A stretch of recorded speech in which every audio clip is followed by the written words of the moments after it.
I'm Martin Tyler, and you're listening to Harry Symeou.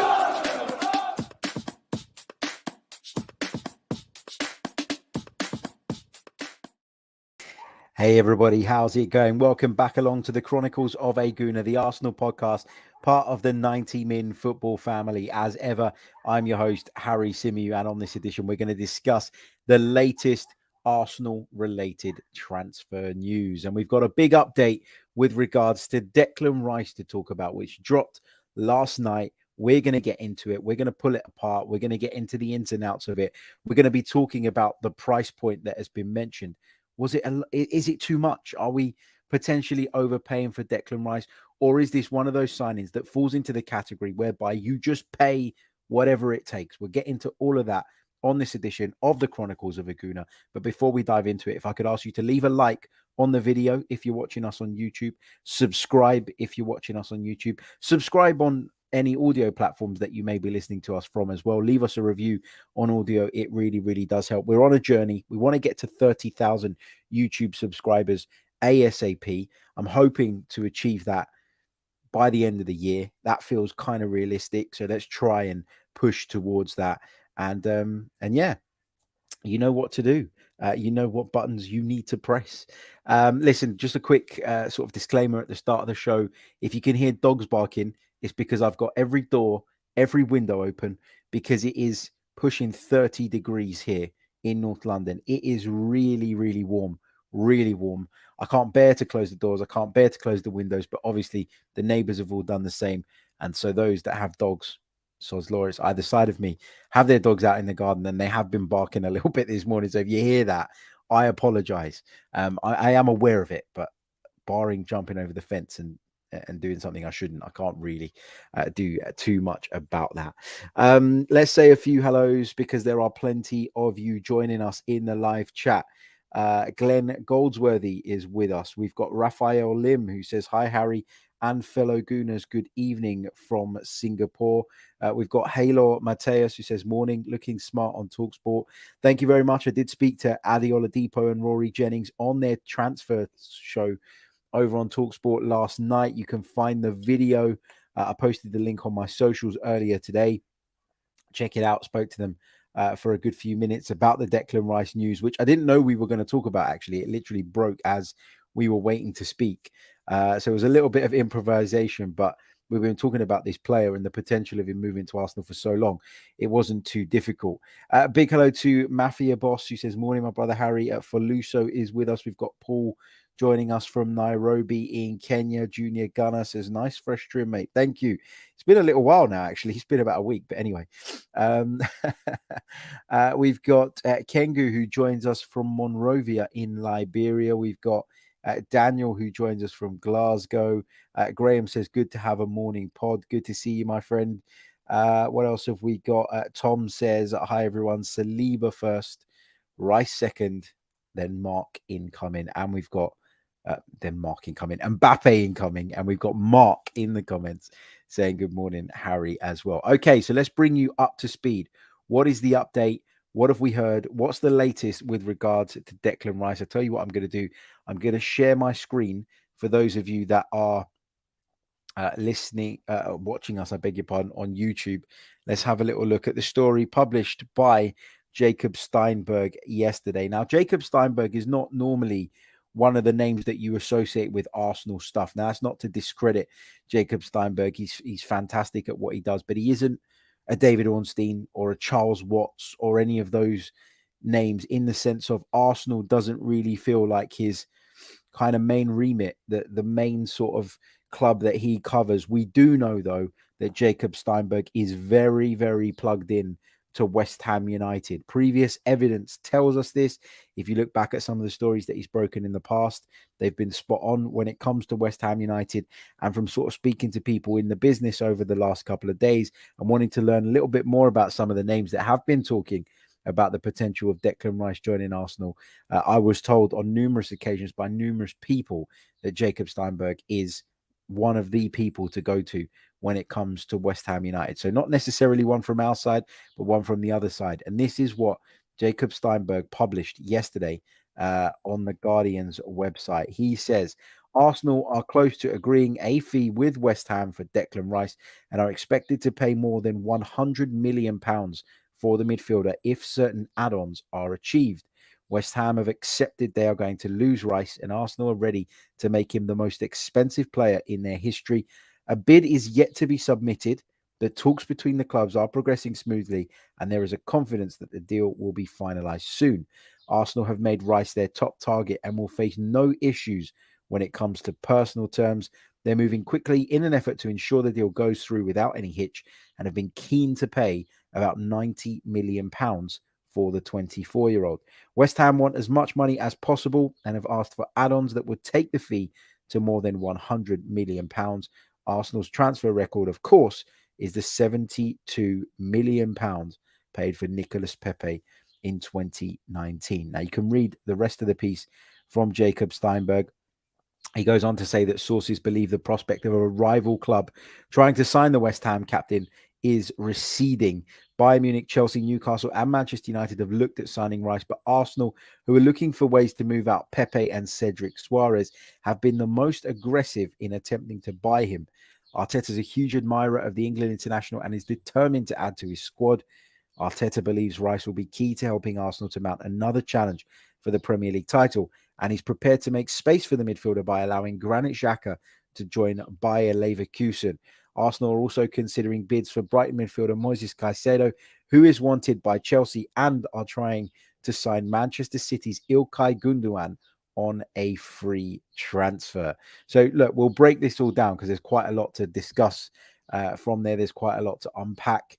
So, first of all, let's make it clear that according to this piece from Jacob Steinberg, no official bid has been submitted yet, but talks about the fee, talks about what it's going to take to get this deal done have been ongoing between Arsenal and West Ham United. We know that West Ham are resigned to losing Declan Rice because they said as much themselves. Their chairman, David Sullivan, came out the day after the Europa Conference League final, which, as I said at the time, surprised me a little bit because I felt like it weakened their negotiation position. But he came out, he said his bit, and obviously we've known since then that West Ham are looking to work on a deal. But as Jacob Steinberg also reports, West Ham will be looking to get the maximum amount of money available. So they should. You know, that's how it goes. Arsenal willing to pay around about 90 million. It's not clear what the structure of that 90 million pound looks like. There were suggestions that there could be around about 70 million of it paid up front, with the rest being paid in installments. But it seems like West Ham want some add-ons included that, if all triggered, would take this deal to over 100 million pounds. Wow. 100 million pounds. What do we think about that? 100 million pounds for Declan Rice potentially. So, as I've been saying to you guys for quite a while now, I've got a few categories in terms of how I'm categorizing our players, or the players, I should say, that we're looking to sign. There are some that I believe are as close to guaranteed as possible to come in and improve your side, in which case I'm happy to see us just go a little bit further in terms of the price point on those players to get those deals done. There are players that I'd be interested in if the price is right, and there are players that I just think would be a massive, massive gamble. Declan Rice falls into the first category for me. I think Declan Rice improves this team. I think he improves the midfield. And if you think back to the post-match podcast following our defeat up at Manchester City in the game that ultimately, you know, finished our title chances, I remember saying post-match, and I remember thinking, and I remember discussing the fact that I looked at that Manchester City side and I just saw so much power. You know, just way more power than we had at our disposal. The kind of power that we could really do with in the middle of the park. And add to that Declan Rice can play as the 6, should Thomas Partey A, be unavailable, or B, see his form drop off once again like it did at the back end of last season. Or he can play in the Granit Xhaka position, in which case you could have a midfield of Partey, Rice, and Odegaard. That is pretty special, isn't it? That is really, really special. So going out and getting Declan Rice for me is something that we should absolutely, definitely 100% do. And if it costs us a little bit more, then we were initially comfortable with paying, then so be it. Arsenal will find the money from somewhere. They have to. And it looks like they will be willing to.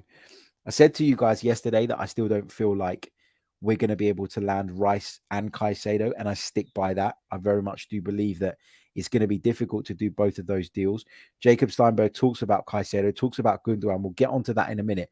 But just in terms of the Rice potential signing, because it's not done yet, I think this sends a huge message. I think this is a massive, massive statement signing if Arsenal can get this over the line, because not only are they going out and bringing in a top player and a player that immediately improves them, but they're also signing a player who is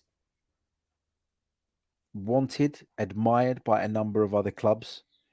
Arsenal are in a position to act quickly. I think that's why they feel it's so important. And that's why they really, really want to wrap this up ASAP. They're the front runners. The personal terms, as is reported, shouldn't be a problem. But I think for me as well, to go out and get one of the most sought after players in the Premier League is a big statement. Because 18 months ago, Arsenal couldn't do that. Let's be honest. Let's be realistic about it. A, because of the price point. Without Champions League football, Arsenal, you felt, had a kind of ceiling of around about 50 to 60 million pounds they were able to spend. When it got to January of this year, we saw Arsenal willing maybe to go a little bit beyond that to sort of 70, 75 million pounds with the likes of Caicedo, potentially Mikhailo Mudryk, etc. But none of those deals came to fruition. But the return of Champions League football at Emirates Stadium feels like it's given the club a financial boost that means they can now go that extra mile. They've been working for years to trim down the wage bill, to trim down the squad. They've wanted to build on the squad, but build on it by adding players with versatility as opposed to focusing on maybe, as maybe other clubs have done in the past, having 2 or 3 players that can play in every position.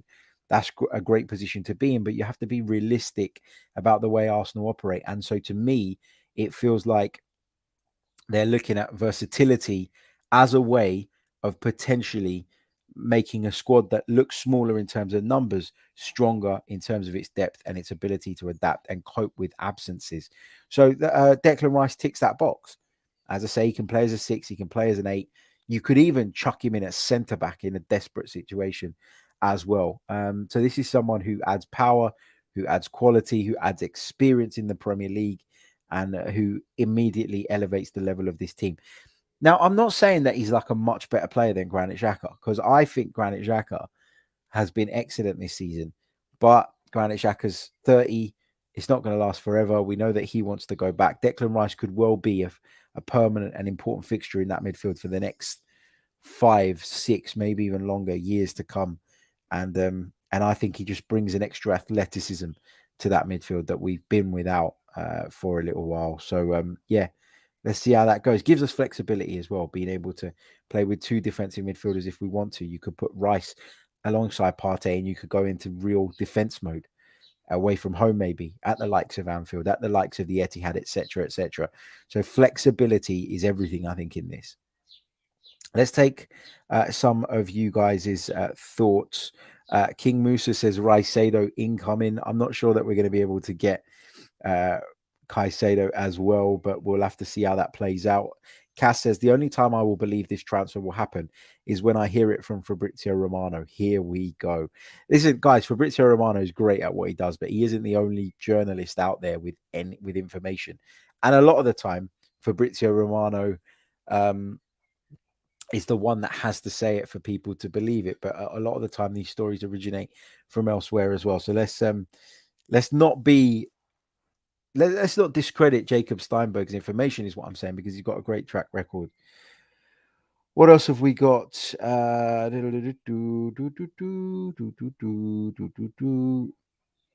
Name says, nice TalkSport feature, Harry. Thought it was interesting how they were worried about how AFC was run, RE contracts, and you and Arsenal fans were just like, they do it class at the moment. Let me just provide a bit of context to that. So one of the questions I was asked by Ade Oladipo, the host, was, am I worried that Arsenal are going down a bit of a dangerous path in terms of like bolstering the salaries of some of their players? You know, Saliba rumored to be signing soon. There's discussions around Odegaard's deal. Ramsdale's just signed a new deal. Saka, Martinelli, all of these guys have had significant wage bumps. And am I worried that Arsenal won't be able to cope with that, or could be sleepwalking back into the position they were in a few years ago, whereby the wage bill is out of control? And my answer is no, because I think Arsenal have prepared really, really well for this. That's why they made a conscious effort to pay off people and get them off the contracts. Um, cycle, get them off the wage bill, get them out of the way so that they could clear the space. And that's why we're happy to have a slightly smaller squad and look to build it via versatility as opposed to having 2-3 players in every position, because we are well aware of our financial situation. KSE are, I beg your pardon, KSE are an ownership group that will want to return to a self-sustaining model sooner rather than later. And that will happen at some point. But for them to be taking these steps, they believe if the team is competitive and if the team continues to earn the kind of prize money it did this year and all the rest of it, they can live with that. They can cope with that. They'll also be able to sell if they do business well in terms of signing up people on contracts. If they find themselves in a situation where they need a cash injection, plenty of good players at the football club, plenty whom for you could command a big fee nowadays, and that's a big thing as well. Arsenal didn't have that luxury maybe a few years ago. What else have we got? The Cam Fanatic says, so it's going to be Rice and Gundogan. Who gets Caicedo, in your opinion, Harry? I don't know that it's going to be Rice and Gundogan. The team that I'm concerned about when it comes to Caicedo is probably Chelsea, because I feel like they have the spending power. I feel like we talk a lot about the London factor. Chelsea obviously have that. We have the Champions League, but I'm worried that we won't meet the price that Brighton are asking for, but we'll have to wait and see. It's clear that Arsenal have prioritised Rice first. They want to get that deal done first. It seems, based on what we're hearing, the noises that are coming out. Will they turn to Caicedo? We'll have to wait and see as well. MM says, this is quick. It looks like Edu will get their priority target. Listen, the other thing as well that people need to realize is that the transfer window isn't even open yet. So Arsenal could make loads of progress behind the scenes, and then this all goes quiet for a few weeks until the transfer window opens, in which case people are going to obviously, inevitably lose their minds and say, what the hell's going on? Why is this taking so long? Arsenal being slow, etc., etc. But the window does not open until July. So hold your horses on it. Mario says, morning, Harry, mate, and morning, all you fellow Gooners. It's El Scorchio working outside listening to this. I think it'll be a class edition for us and defo worth the fee. Chris Summers says, I just can't allow myself to get excited about this until he's holding the shirt.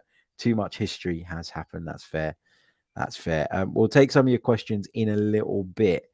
Let me just run through a couple more stories, a couple more bits and pieces that I wanted to talk about. So get your questions in, actually. Start flooding the chat box with them. Put a little queue at the beginning and we'll take as many of those as we can. The Ilkay Gundogan thing ongoing, as far as we know. Arsenal want to be informed of his situation and are keeping close tabs on that. Mikel Arteta has contact with the German international Ilkay Gundogan, apparently. So Arsenal in the mix for him, but I'm not even entirely convinced that he's going to leave Manchester City just yet. We also heard yesterday that Bernardo Silva has reiterated his want to leave Manchester City. He said it in the past, stayed on, continued, just became a treble winner. He's another player that I'd be interested in if the terms were right as well. What else was there that I wanted to touch on? I wanted to talk a little bit about Kylian Mbappe, not because I think Arsenal are going to sign him, but I just think this is a massive opportunity for somebody to go out and get Kylian Mbappe, because, of course, his contract situation at PSG is really, really interesting. He had an option to extend things by another year to 2025. Looks like he's not going to be doing that. He's made it clear to PSG that he will not be extending, and he will not be taking up that option to see his contract extended, which means that PSG could look to sell him this summer. They won't want to lose him on a free transfer next summer. Maybe they could sell him in January. I don't know, but I always feel like the massive mega money deals are more likely to happen in the summer. So, yeah, I think that Kylian Mbappe is on the move this summer. Where does he go? I would have said Real Madrid, but did Real Madrid kind of account for this? Did they know this was coming? Maybe, because they're losing Karim Benzema and haven't replaced him yet.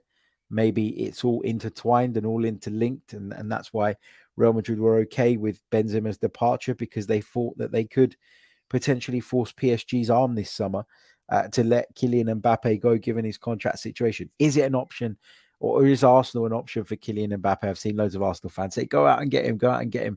I've seen some journalists even report that it's not beyond the realms of possibility. Me personally, though, I don't see this coming. I don't see this happening. I don't see him being a viable option for Arsenal. I think it will cost way too much money. I mean, obviously, I'd love him. I think he's the best forward in the world. I think most people would welcome him at Emirates Stadium with open arms, but I just don't see that happening. So let's not get too carried away about that. But the main story, the main headline today is, of course, that Arsenal are said to be closing in on that £100 million deal in total, of course, for West Ham United's Declan Rice. Look, going to take a very, very brief pause, and then I'm going to take a few of your questions before I go outside and enjoy some sunshine. Okay, let's roll through some of these questions. Seven says, Harry, are you advertising Ryanair? No, there was a banner coming up on the page that I was sharing with you guys. Not advertising Ryanair. Never would. Ryanair and Wizz Air, two airlines. You're not going to get me advertising. What else have we got? Rafael Lim says, hi, thanks for the analysis on Declan Rice's entry. I heard on the Tom Cantor show that both of you and him are doing a show that will be shown tomorrow. What will you be covering? I think we're going to talk about transfers. I think we're going to do some kind of list. Not 100% sure, but we are recording something later tonight. Yeah, that's correct. Which I'm looking forward to. Alex says, would you get Zubimendi if we can't get Caicedo?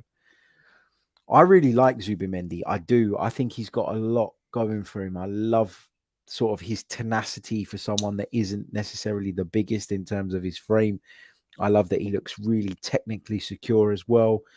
I don't think he will give you as much energy and as much dynamism as Moises Caicedo would, but I think he'd give you a higher technical level at this stage. Caicedo's still young, raw, could develop in that department, but I think they bring different things to the table. I think in the Premier League, Caicedo will probably be the more effective to begin with. We've also seen him do it in this division. We know he can do it, but both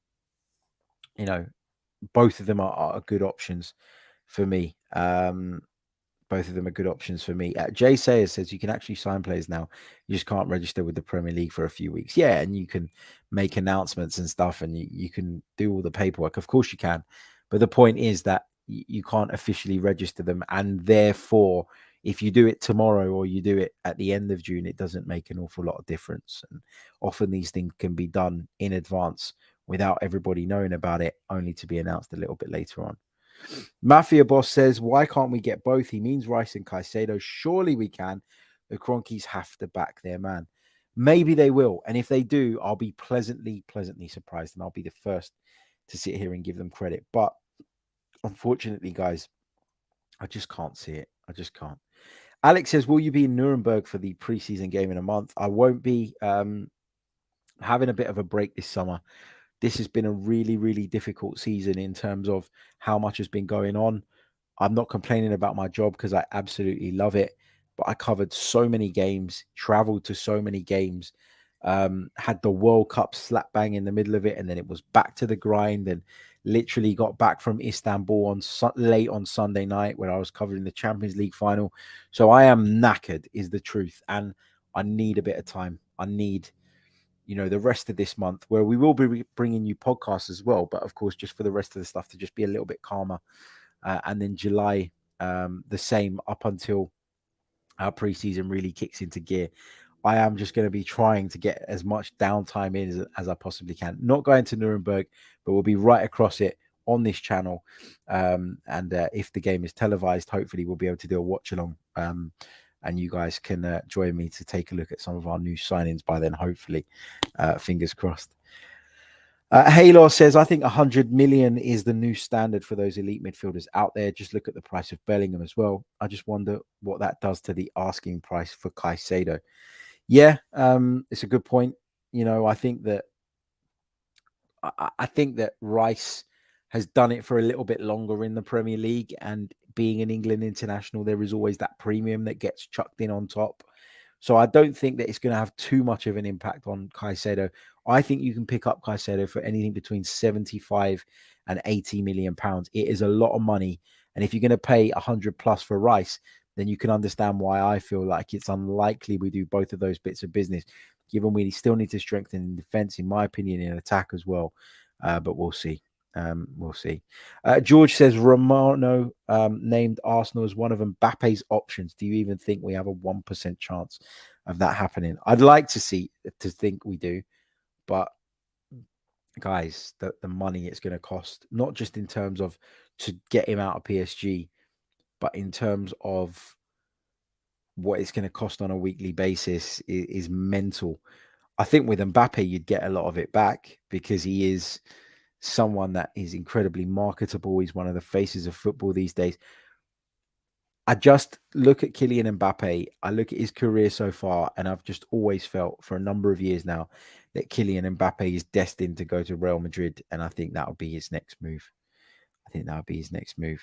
Lashane says, would you buy a striker or use Balogun? I'll take a look at Balogun over the summer. My concern about Balogun is that he isn't quite what I'd be looking for in terms of his profile. Great goal scorer, all of that stuff. Love it. Is he as good at link up as Gabriel Jesus? Probably not.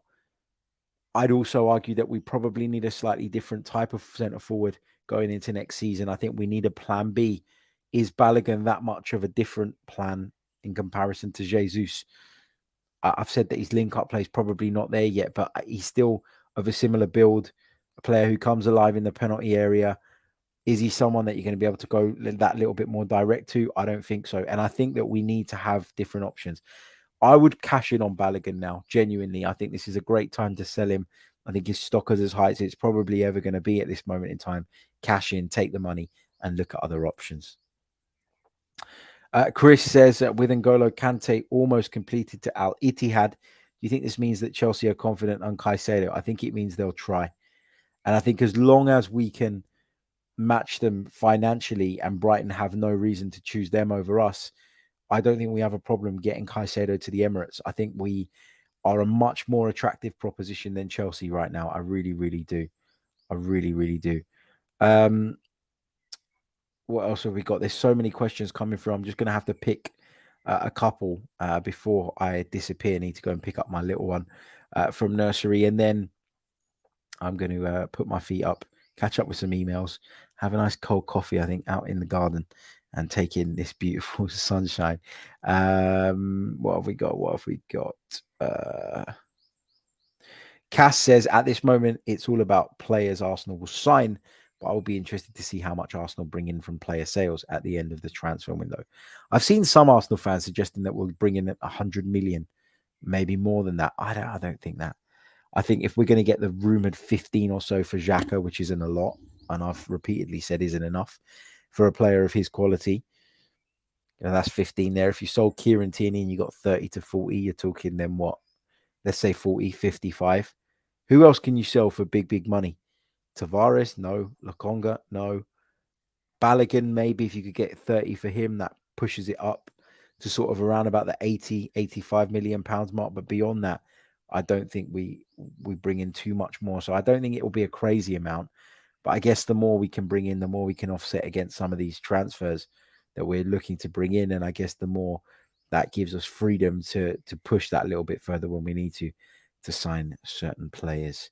What else have we got? Jay Sayers asked about Castano. We talked about him yesterday. He says, thoughts on Castano? For me, he's barely an upgrade on Cedric. Awful player. I don't think he's an awful player. I don't think he falls into the Cedric bracket for me because I think he can play both sides, which is important. I keep talking about versatility. You'd have heard me say it at the start of the show. I think his technical level is pretty good, Timothy Castagna. Some questions can be asked of him defensively, but I've seen Timothy Castagna produce at a really, really high level during his time at Atalanta and during the beginning of his Leicester City career. I still believe there is a player in there, but this falls into that category I was talking about. If you can get this deal done for 8 to 10 million pounds and it's a squad option go and do it. Fine, I'm okay with it. It isn't going to be your marquee signing. It isn't going to be your flagship signing of the summer. But if you're talking more money, the kind of money that hampers you in doing anything else, then no, not for me. Right, I'm going to leave it there. Thank you guys for tuning in. Apologies, it wasn't the longest episode. I want to bring you guys some more content over the course of the week. We'll have a show tomorrow. We'll have a show on Thursday, rounding up the transfer news. I'll be talking about my summer wish list on Thursday as well. But I also, on Thursday evening, if possible, want to hold a phone in where you guys can come onto the show and tell me your thoughts about this transfer window. So details will be announced about that. So keep an eye on the Chronicles social pages at Chronicles_AFC on Twitter. And you can keep an eye on my personal handle as well, which is at Harry Symeou. I'll also keep you updated. Right. Gonna love you and leave you all. Take care. Have a great Tuesday. And unless anything else major or significant breaks this afternoon, I will see you all tomorrow. Until then, goodbye. I'm Martin Tyler, and you're listening to Harry Symeou.